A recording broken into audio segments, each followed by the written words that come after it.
Welcome to another Fox 411, where we find out what's going on in our community. Today, I have the Executive Director of Northern Lights Alliance for the Homeless Shelters, Jesse Germanson. How you doing? I'm doing pretty great, and I appreciate you having me on again. So Yeah, thank you for that. you got some exciting stuff to talk about here, and we want everyone to know that they can either watch this or you can listen to it like a podcast as well, all on our website, 1037thefoxrocks.com. So I don't know if you need a drum roll. I have one of these. Yeah. Bam. Yeah, we have an announcement here. If you haven't heard yet, Jesse, go ahead. Yeah. So we kicked off a capital campaign a little over 2 years ago now. Mm-hmm. And part of that capital campaign was to pay off our women's shelter mortgage. That was our number one goal for long-term sustainability and making sure that these shelters are here for another 25 years. Mm-hmm. We wanted to get that debt reduced and save quite a bit of money. So that's what we did. 2 months ago, we put some final pieces together and paid off that women's shelter mortgage. So now we're proud to say that Northern Lights is officially debt-free. So how about that? We have no debt remaining. So yeah, that's a very big deal for us. We had a lot of great board members and a great board president that kicked that off. And we kept it going, and we raised funds and wrote grants, and we're so grateful to the community. There's a lot of really great people in this community that gave us significant funds to get that done, and that doesn't go unnoticed. And then we want to be good stewards of the money too. So we shop around, we save money where we can, and we want to make sure that this shelter is here for another 25 years. When did that note start? You said 2 years? Was it 2 years? Well, our capital campaign started 2.5 years ago. Right. That note started in 2015-16 timeline. Oh, wow. So 10 years. Wow. Yeah. So when we started our campaign, it was just at $300,000. And we did some pretty significant grants and paid some large chunks of it down. And I know different money guys will tell you different advice, but for us as a nonprofit, cutting that $5,000 to $8,000 a year in interest servicing that debt is very important. That frees us up a little bit to hire staff, make improvements, and keep our shelters running. I'm only asking because I don't know, but what about the men's? What's the status of that? Are you still paying a mortgage for that? Or nope, we are 100% debt free. So all of our buildings are paid for. Yeah. And we have actually in this time, we've made some pretty significant improvements like new roofs, new fencing, new security systems, new camera systems. Right. We're working on a flooring project right now. And that's kind of what started this conversation today, was to let the community know, hey, we went out and we asked for dollars and cents and treasure and time, and we got to our goal. We crossed that number one goal off our list, and we're looking to the future and what can we do next? Exactly. Well, and you have some landscaping I know you're going to be doing. Well, you talked a little bit about the security cameras and stuff like that, but you have some projects that you so that's something I really want to get out in front of the community and let them know that we have anywhere from special projects, cooking, cleaning, organizing, spending time, light office work, opportunities for individuals in the community. And we're looking for people that really want to give back and connect with individuals and help us. We're really pride ourselves on giving a hand up, not a handout. Right. And we want to bring some individuals in the community that want to give back and want service projects and things to do. We want to connect them to our project and our mission because, 4 buildings, an apartment, and, a pretty big yard on one of our properties. We have quite a bit to oversee. We're a human service organization, but we're also property managers, and we have a lot of things to oversee and a lot of moving pieces. So we have painting, landscaping, mulch that needs to be spread, sidewalks to get fixed, gutters to put on and clean out. And it's it's a lot of upkeep, a lot of large buildings. And sometimes there's a lot of good. I got some retired friends that's all they go out and do is serve anymore.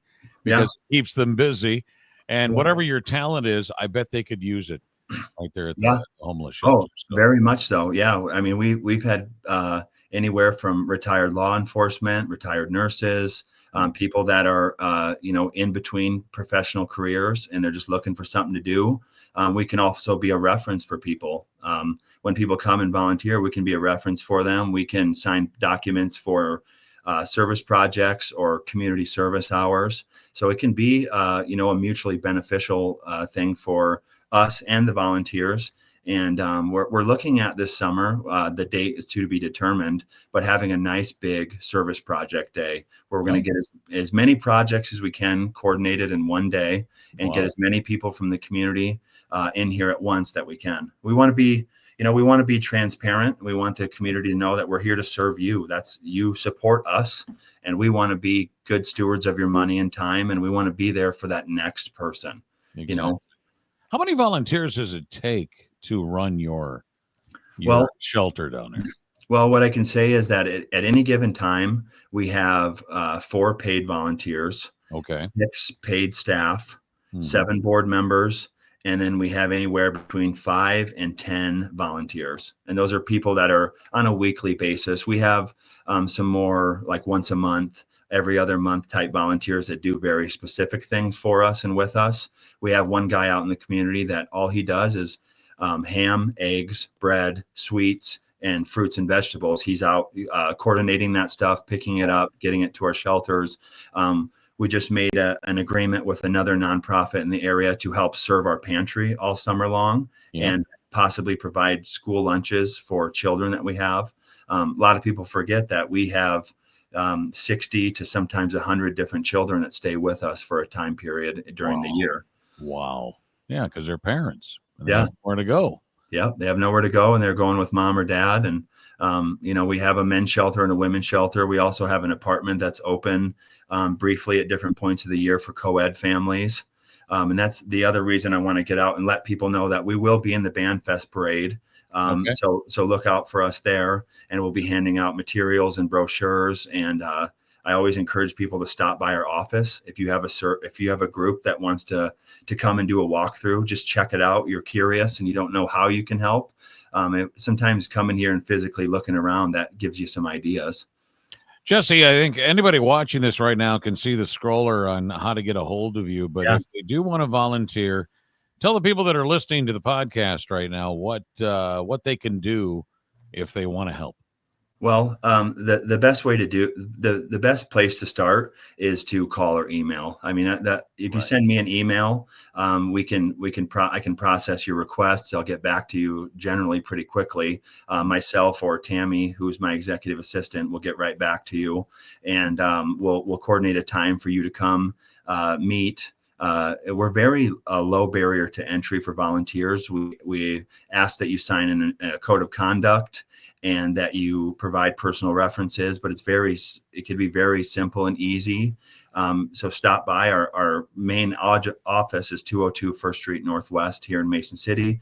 But email is the best way to get a hold of us. And if you're just curious, you can find us on Facebook at Northern Lights. We have the red, white, and blue puzzle piece logo, and you can follow some of the stuff we do on there too. Otherwise, it's 423-5920, right? That you can. Yep, that's the best number, 423-5920. Call that. Ask to speak with Jesse or Tammy, and just tell them that you heard us and you wanted to give back, or you wanted to donate. You want to drop off some clothes, hygiene products, cleaning supplies.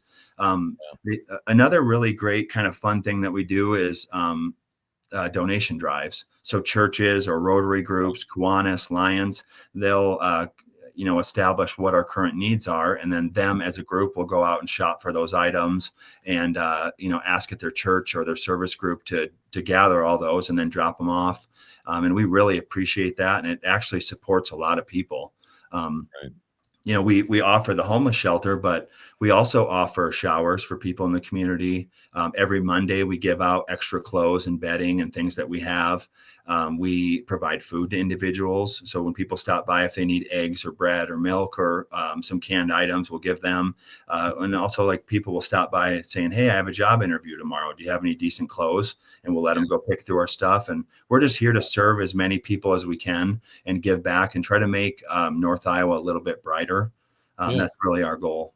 Well, and even monetary donations are great too, because Yeah, sometimes you can get bulk stuff, yeah, yeah. especially when it comes to food. Yeah. Right. Oh, of course. And that's a very good point because some people are like, I don't know what to give, or I don't know how much, or what to give, and that's fine. We accept money, we accept time, we accept time, talent, and treasure. Yeah. So we can find a way if you want to give and give back to somebody. And the one thing I like to sort of remind everybody is that these are regular people. We do, we see a large influx of mental health and addiction and trauma and things like that. But these are literally just regular people. You go to Walmart and walk around, you'll see these, you'll see people that we serve. They're just regular brothers and sisters and Mhm. mothers and fathers that we serve. They're down on their luck, and maybe some things have happened in their life that led them here, and it can be very quick. Uh, I can see that you probably have programs that if people are dealing with things that they need, if they're depressed, and obviously it's a situation they don't want to be in. But how about if people just want to come by and visit? Can they just? Because yeah. I would think that sometimes there are just some people that would love to share their story. Yeah. Yeah, that's something that we do. We've done anywhere from cooking classes to Bible studies to fellowship time to group meetings. And yeah, there's people. I mean, if you're out in the community and you've ever struggled with addiction, mental health, trauma, or personal family illness that led to some pretty stressful times, you could come and share your story and just fellowship with people Yeah. and spend time and talk and tell them your story and how you got out of your situation. And that's something we can very easily coordinate. And then, looking at our project and our mission as a whole, it is very community driven. Mhm. All the other providers, by providers, I mean the other human service, social service, mental health, addiction providers. We meet with them as an agency every month. We talk with them on a weekly basis. Prairie Ridge, 43 North Iowa, Friends of the Family. Those are all agencies that really work together. And then the community, the churches, the service groups, the individuals out there, they come by, and we have some people just stop by in the morning and put something in the crock pot for when the guys get home at the end of the day. They can How have a cool good is that? fresh meal. Yeah. Or Right. come play cards or Yeah. do a little Bible study. I mean, there's a lot of different ways to do that. Right. Yeah, and you welcome the public to come out here, but I mean, I don't know if you really got to give tours or anything like that, but I think it's important for North Iowa to come out and see what these shelters are all about, Yeah. and also, are you full? Right now, last night we had about 30 individuals stay with us, which Okay. is about 3/4 full, all things considered. We fluctuate quite a bit, to where you might have, say, the women's shelter, for example. There could be 18 or 20 people here one night, and then 2 nights later there's 9, and then the next night there's 20. So it really fluctuates a lot because when somebody gets dropped off on the interstate or gets kicked off the bus on Jefferson or Greyhound, or there's a problem with a ticket at the airport, a lot of those people end up with police intervention, and then they end up at our shelter. And we will actually, to kind of turn a phrase into our other programs coming up this year, we will help them get back to either where they want to go or where they Right. belong. So bus tickets and transit tickets, we will purchase those. I was going to say, I know it varies, but what's the average stay? The average stay is like 15 to 20 days per individual. When you look at say we serve 300 individuals, out of that 300, 100 will be in and out in less than a week. Oh, wow.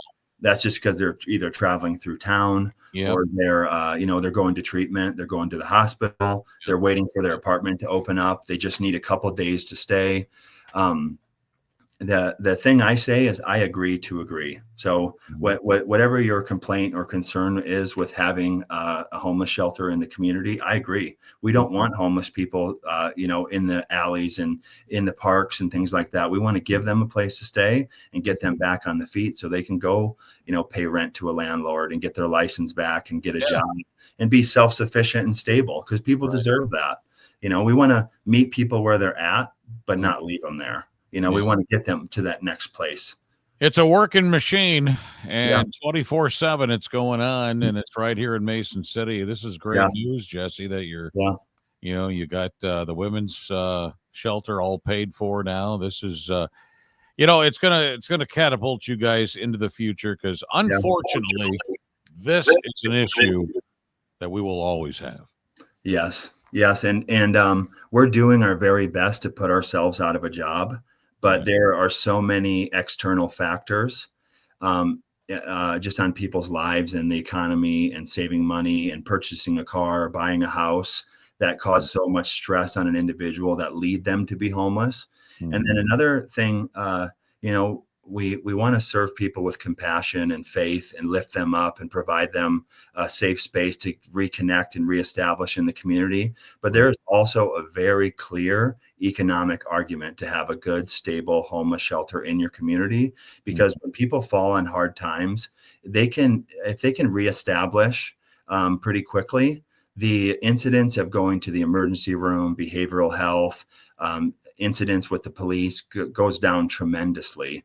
Mm. And when in speaking to the police department recently, they will be out on a call with somebody in the middle of the night, and that takes quite a bit of police resources. So having a shelter for them to go to that is safe and stable, so they can, get connected, be safe, be out of our parks and out of the elements, and get back on their feet. They go back and they contribute to the community again. And doing that from the street is like nearly impossible. To get a job, to charge your phone, to shower, to wash your clothes, Mhm. doing those things when you're living out of a car is so tough, Mhm. that having a homeless shelter in your community, because I tell people that you're paying for them already. Yeah.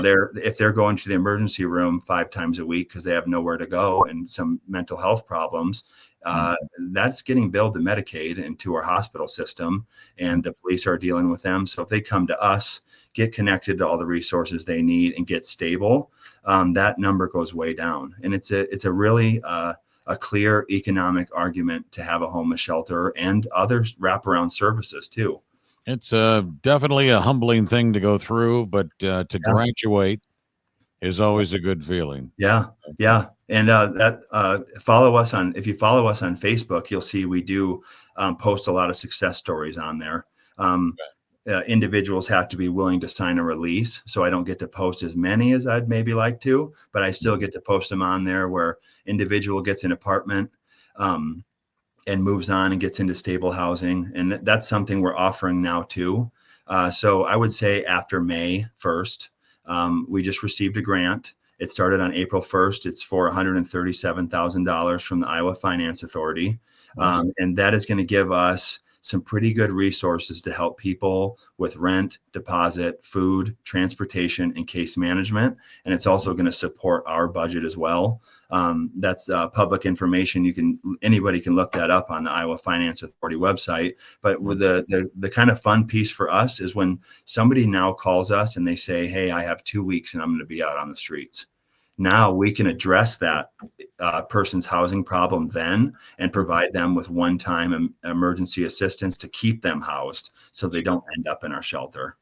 Jesse, on a side note, just asking because obviously it's been big in the news all over America and stuff. Did you guys ever have to deal with immigrants? Oh, And yes. yeah. Yes, we have. I would say that surprisingly not as many as you would think. Okay. But we have had serious language barrier issues. Through this process, we have connected with all Spanish masses and individuals in the community that can provide translation services.